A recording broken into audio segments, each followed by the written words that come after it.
A young man was visiting from Canada, and he had a bodysuit on, flesh-colored bodysuit. The only flesh he had was in his hands and his face. He had been burned over 90% of his body. He'd been one of 12 men on a oil rig in Canada when it caught fire. Now, just 2 weeks prior to this, he had joined this oil team, and he was on this rig. And when they go back after all-day work, they went back to the bunkhouse, and he was mocked and ridiculed because he's a good, strong Christian. He really loved the Lord. And he was particularly harassed by a young man on the job who just night and day said, I don't want to hear any of this Jesus garbage. I don't want to hear anything you have to say about it. And he was the kind of one that boasted, well, when I die, just before I die, I'll get right with God. And folks, this is why this message has to be preached. Some people have the idea, well, even if there is a hell, at the last moment, somehow I'll cry out to God. He'll have mercy and he'll save me. The mockery went on for 2 weeks. This young man made up his mind the next day to quit. He said, I can't handle this mockery anymore. About to leave, but just that night before he was to quit, there was an explosion on the oil rig.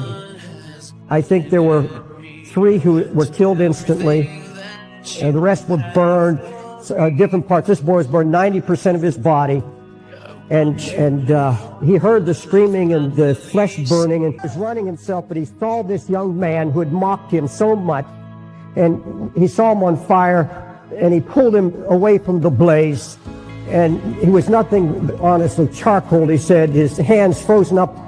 He had nothing left but his eyeballs. His ears were gone, his nose was gone, everything was gone. Did he cry out to God? He said, well, listen, I'll tell you why your message so stirred me tonight, and why out of all the times I had to be here this night, and that's why I don't understand who God sent here to hear this tonight. That, you know what his last words were? He didn't say, forgive me for mocking you. He didn't say one thing. He knows he's about to die. You know what he said? Do I still have a nose?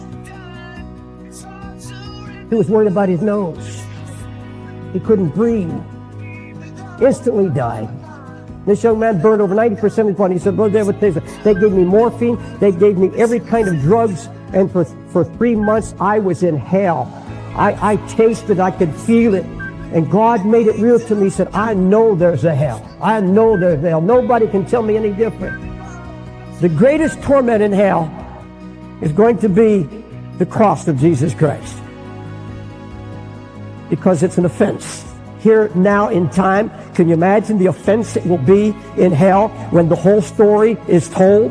When they, in eternity, standing before the judgment, learn how simple the cross was, how simple grace was, and all the good deeds and charitable works and self-will created a sense of false security. The Jews will say, I kept 613 commandments. I went to synagogue. I washed my hands. I washed my pots. I washed my pans. I studied the Torah. I studied it all. And then to have this revelation that Jesus said, just look and live. It was so simple. Millions of Iranian young people, almost 2 million of them, that listened to the promises of the Ayatollah Khomeini, who said, if you'll pray 5 times, if you will rush in against the Iraqis, I guarantee you paradise.